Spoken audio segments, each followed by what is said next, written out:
Hey,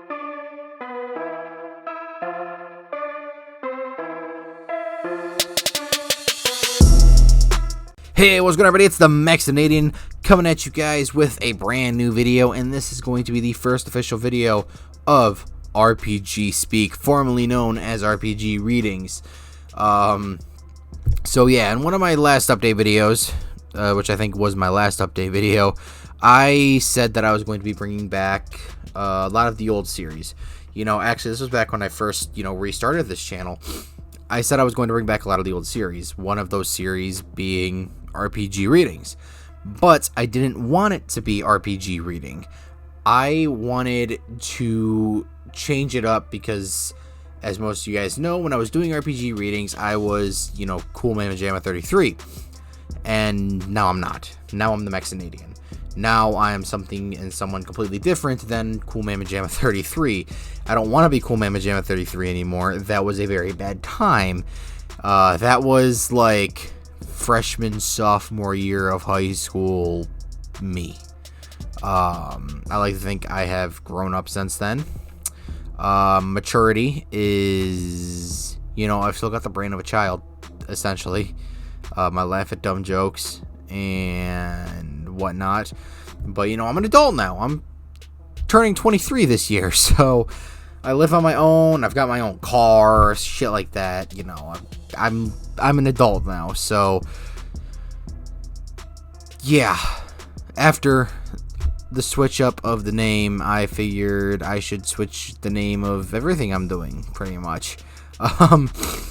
So it's more of just like a fresh start of it. RPG Readings is and was one of my favorite series I've ever done. There are still some parts of that I want to get back to. Like, I was reading the entire Deadlands, like core book, and I don't remember where I left off. I have to go back and watch the second episode. I think I technically finished it. I can't remember if I either finished it or if I just paused somewhere and said I was going to do it in another episode, and I just haven't done it, because that was like 3 years ago, man. That was a long time ago.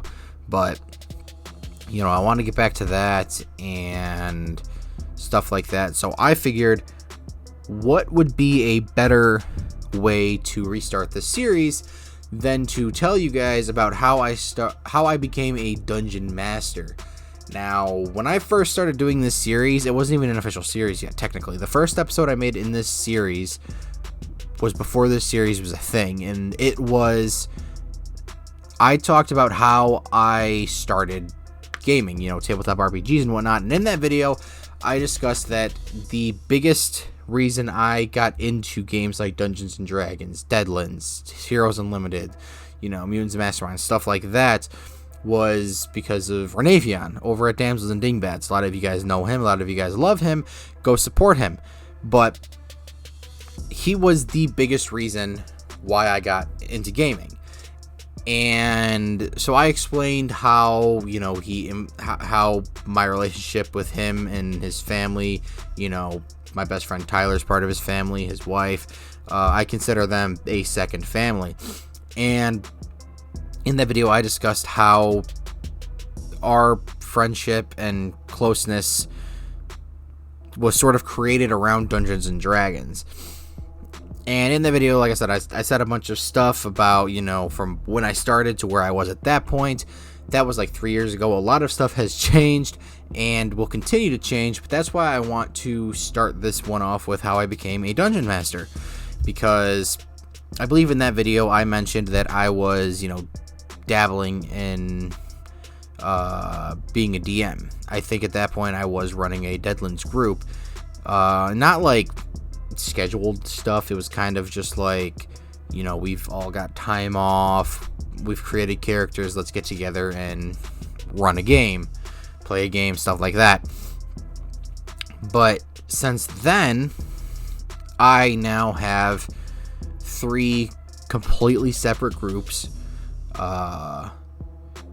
None of them are really active right now. The only one I have active is that I have with that who will be active is something that I cannot tell you guys about because it's something else. it's still like it's still not Dungeons and Dragons, but it's still like tabletop RPG related. But it's something in the works that I can't discuss with you guys yet. But I have been part of several groups since the beginning, since that video came out, and I am now here to discuss with you guys how I officially became a when I considered myself an actual dungeon master. So it all started when, you know, we were over with Renavion, and we had this group, and I even discussed this in that video. The group consisted of me, Tyler, Tyler's mom, Tyler's aunt and cousin, and then at Haphazardness, who he's still alive, I think. I haven't talked to him in a while, but that was the core group.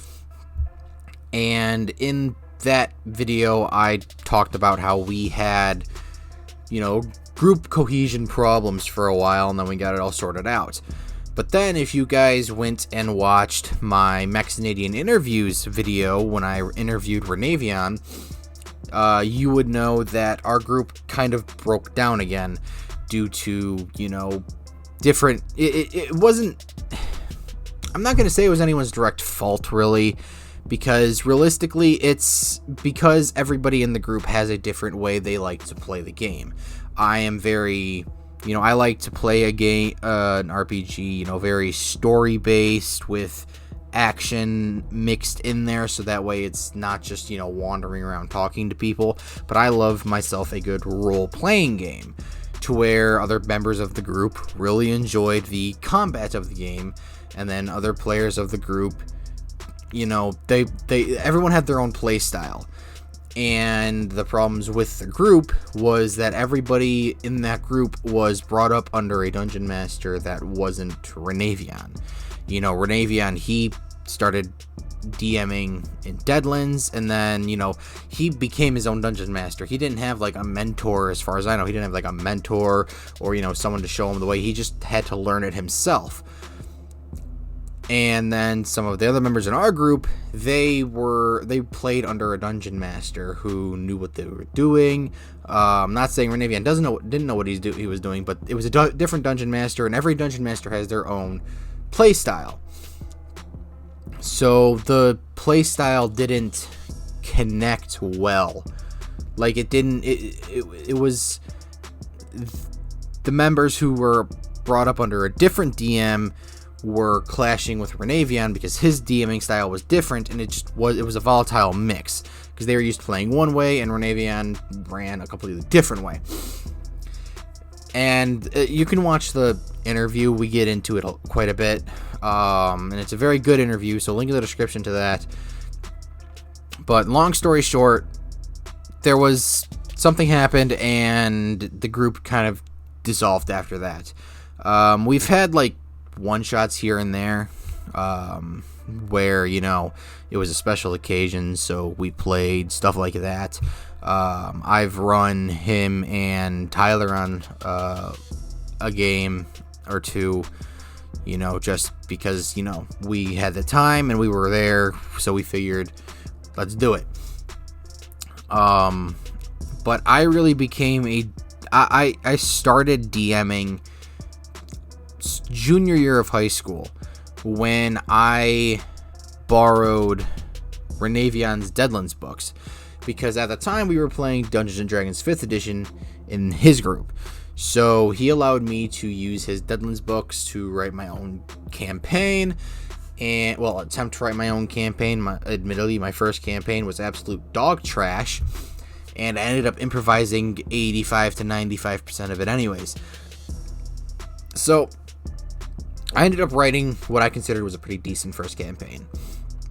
Got my group together, and it was like 4 people. So I got the group together. We played consistently for like 3 weeks. We would all meet up at my place, play for 4 or 5 hours, then everyone would head home, stuff like that.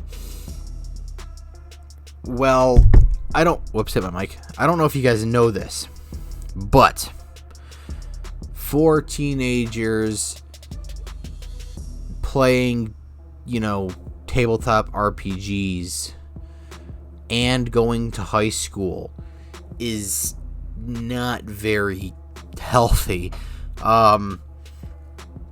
We were really into it. We played a lot. We played so much that I got to the point where I was like kind of neglecting schoolwork to write stuff for the next weekend so I could be prepared.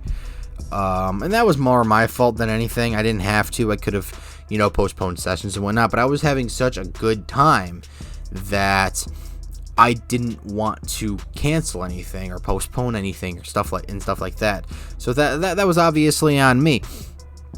But we got to the point where we took a break, and by break I mean none of us could just get our high school schedules synced up.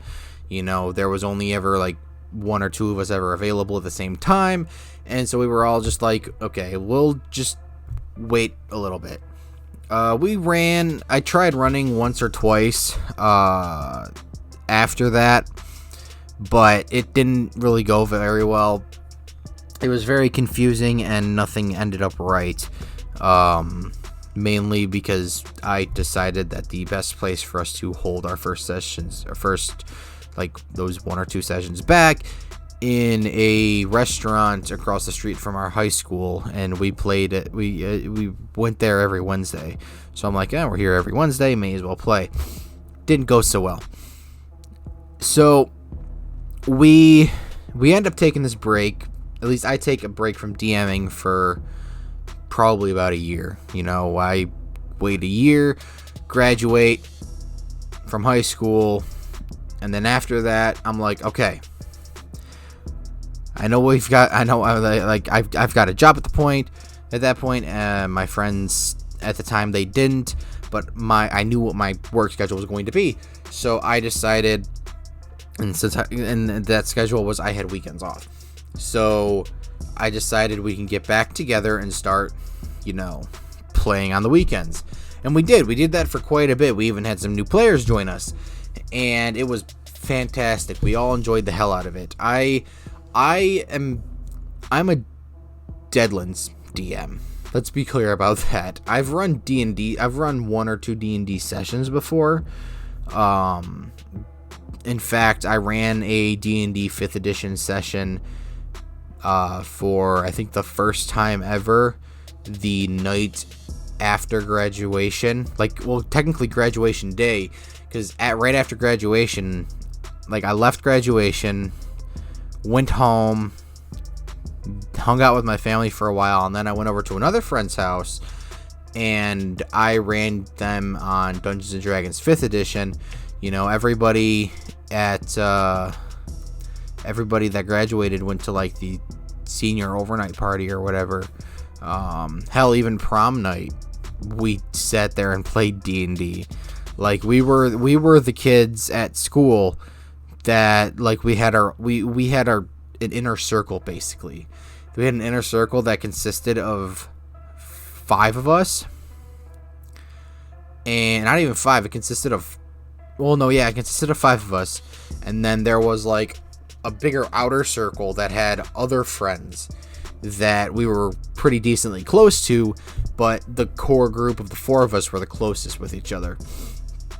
So, and we were never really popular. Most of us weren't. Most of us just kind of kept to ourselves and kept to our immediate group, and we were happy with that. So, not going to prom wasn't very surprising to any of us. All of us figured it was smarter to not spend the ticket to go to prom itself was $170 something. On top of that, we would have had to rent a tux or whatever, which would have been another $200 at least. And we were like, no, we don't want to spend $300 for $400 to go to a dance. That's not gonna happen. So we did the D&D thing. But yeah, so I ran D&D once, twice, maybe 3 times in my life. That was it. I'm a Deadlands DM. I will always be a Deadlands DM, at least mainly. I'm not against running D&D. Never have been, never will be. But Deadlands is my game, and ironically, it is where Mexinadian got his start DMing, like I said earlier, I believe. So you can see the influence of my DMing is very heavy with Renavion, and my DMing style isn't exactly like Renavion's. It's heavily influenced by it, but it's my own style as well. The biggest thing I take from him is the rules are not the law. In any role-playing game, the rules are not the law. There are guidelines to help you build your world, build stories and stuff like that. Make balanced games, make sure your players don't, one-shot kill everything, stuff like that. So, but they're not, it has to be played like this. Like I said, they're just guidelines for you to build your world and your players' adventures around. So that was probably the biggest thing I took from him, and I took that and I expanded on that and basically just said nothing matters. My entire, I'm an improv DM, I like to call it, and I think it might actually be a thing, but I like to call myself an improv DM because I plan maybe 2, maybe 3 major plot points, the beginning and the end, and then a middle, major story plot turnaround twist, and then I've got some little random stuff that I plan out that may or may not happen, but ultimately I improv my ass off. I don't have towns planned. I don't have major I've got major NPCs planned, but I don't have any other NPCs planned. I make up characters on the fly. I mean, hell, I've got a whole stack of character sheets just designated to be NPCs for when I need a guard captain or a merchant, stuff like that, So I've got all of these things, but I don't really ever use them, because I don't have the need to. I like improving my stuff, and improving gives you a lot more room to work with, because when you write all of your stuff, I'm not saying you shouldn't write your stuff down. If you don't feel comfortable enough to improv your games and make them good and trackable, then write your stuff down, write your ideas down, write your story, write your plot down, stuff like that. Me, on the other hand, I like improving because, like I said, it gives you more room it gives the players more room, I should say. It gives the players more room to write the story for themselves, and that's what I like. I like letting my players write their story by themselves. It's not that I don't like writing a story for the players to follow. Obviously, I've got a baseline, plot outline and story and whatnot that they're going to be going through, but I don't like planning. I don't like railroading, essentially. And I know you can just don't railroad, stuff like that. And I know that's what I do. I don't railroad.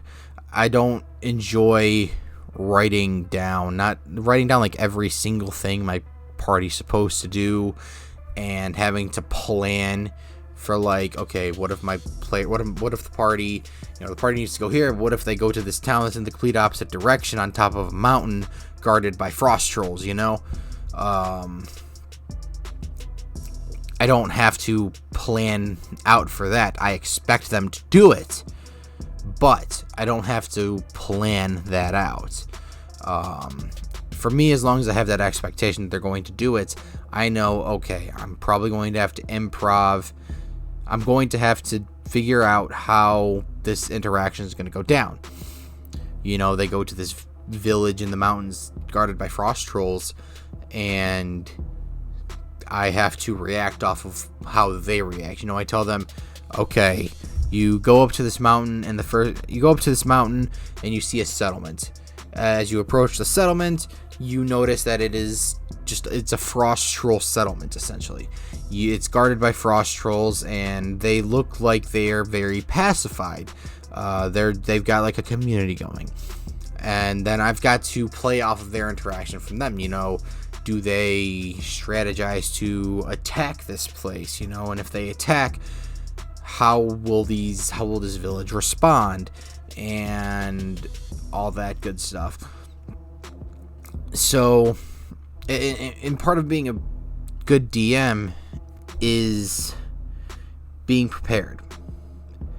And I may not be like prepared as it relies to, pen and paper writing stuff down, but I'm mentally prepared for what's going to happen. And the most time, I don't have to take too much time, looking up rules and stuff like that. All I've got to do is take time to look, okay, so they're going to be fighting this monster. I got to check how much HP it has, and then I've got to track it, stuff like that. That's the most I have to do. And I'll usually go through the monsters manual, or just use my brain and think, okay, what monsters do I want them to encounter today? If they're going through a dungeon, these are the monsters that I would like for them to encounter that I think they can handle. And if they're just traveling, maybe I'll have them come across a group of goblin raiders or just normal human raiders, and then I'll write down the stats and, bookmark stuff and whatnot. But other than that, it's just free improv. Players do what they want. Now, with that being said, I don't let my players have 100% free reign. I let them have 100% free reign of their story and how they choose to play their character. But there are lines that need to be drawn. There are specific things that a player might want to do, but you as a DM can't let them do because it affects where they're at in the game, or it affects plot hook, stuff like that. Say your player's going to a town, and your players go into a town. They're greeted by the captain of the guard, and after this conversation, one of your players decides to kill the captain of the guard. Well, now there's a conundrum there, because their one action could put in detriment the entire group. They killed the captain of the guard for this town. Now all of the guards of the town are rushing over to see what happened, and then all this other stuff happens. Now the whole group is dealing with the consequences of that one player. So as a DM, you kind of gotta step in and be like, you just gotta step in and kind of put your foot down and be like, no, I'm not gonna let you do that, because that's, you might think that's what your character would do, but would your character purposely kill a man knowing that it would be detrimental to the group? Stuff like that. You've got to take control of you can't let your group control you. You've got to control your group in some way, shape, or form. And I do. I make sure my group has that free reign, but I make sure that if they want to do something incredibly stupid, something that just doesn't make sense at all with how things are going, you're having a nice civil diplomatic conversation with this trader who you came across on the road trading some supplies and stuff like that. And if one of my players just decided to be like, okay, now I slit his throat, I'm gonna be like, no, you have no reason to attack this man, and stuff like that. You've got to know where these lines are, and a big part of that is knowing how your players play. And the best way to know how your players play is to let them play, if that makes any sense.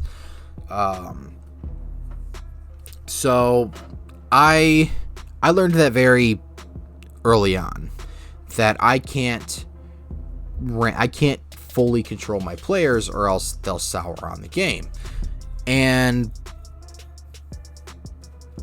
so I started picking up more and more stuff. I started learning how things better worked, understanding rules, understanding player play style, stuff like that. And I got really good at DMing. I got really good at improv DMing. And I really enjoyed it. And so now I've run my same friends on 4 different games. You know, it's all Deadlands, but I've run them on 4 different adventures and campaigns, and they keep coming back. They keep saying it's fantastic. Hell, I even did like a one-shot Wendy's game, and I streamed that. Like the Wendy's campaign, I streamed them playing that, and it's fantastic. You know, it's great to see your vision be lived by somebody else, and then that person tell you that it was good. So that's a feeling that you just can't beat. You know, you don't get that satisfaction as a player, and I love it. I love every minute of it. I'd love being a player too, don't get me wrong, but there's just something about being a DM and watching your players go through this story that you've crafted for them and enjoying it. You know, whether you crafted a full story, or you do what I'm doing and you just put down the major plot points and information that's needed, and then just let your players go through it as they deem fit. They could just ignore the entire quest line entirely, and that would be entirely fine. You know, it's their characters. Their characters have their own stories, and they play their characters. They'll play their characters how they play it, not how you play it. So that's, like I said, that's one of the biggest things I learned very quickly. And I've started getting better and better, and it got to the point where I was running a semi-regular game group. We managed to each get, you know, jobs and schedules that at least sank most of the time. And so what we would do is we would go back to that same restaurant across the street from our high school, and we would sit at a table, and at this time I was running a D&D 5th edition campaign. I had just gotten the books.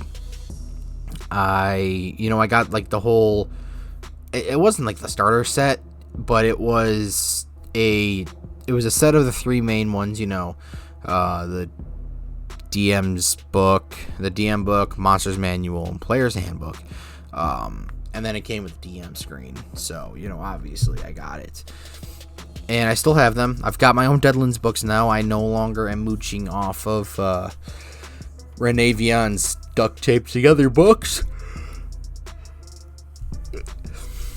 and things are going great. I wouldn't trade being a DM for the world. My stories, I will tell all the stories I possibly can as it revolves around my game groups, and it's going to be great, because now all of my stories are basically going to be based off of me being a DM, and I've got some really good ones. Being a DM for the past, when did I start being a DM?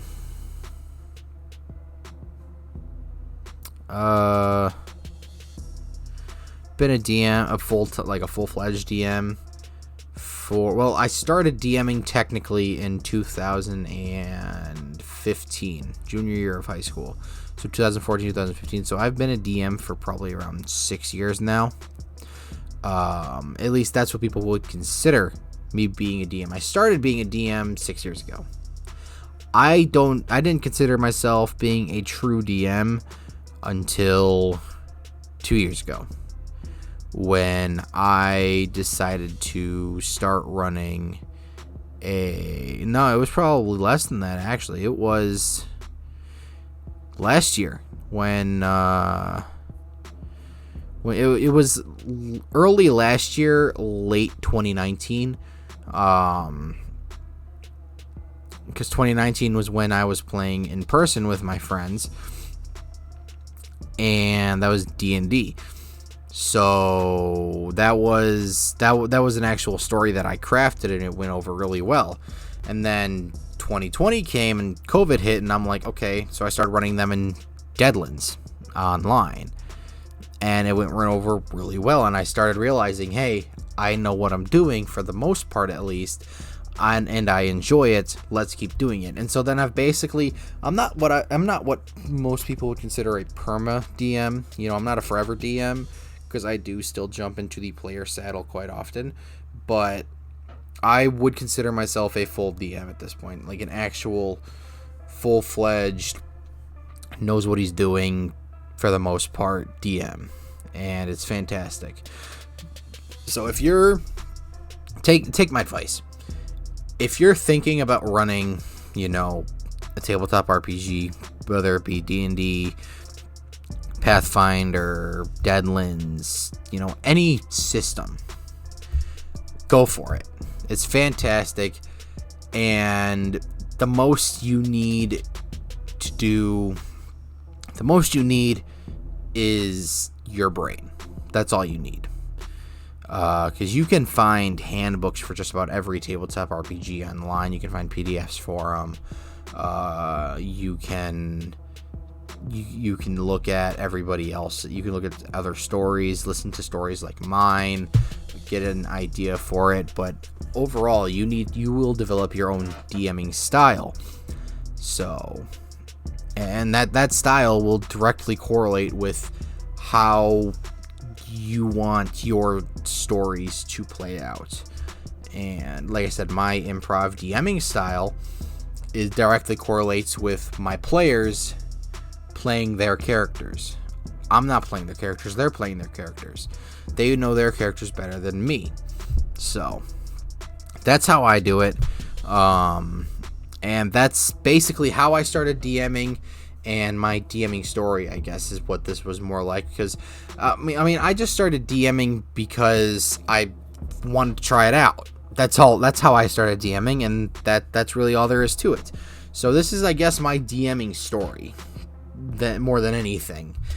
But yeah, if you're thinking about being a DM, I say go for it. If not, hey, players are cool too. I do both, and it's fantastic. So, you know.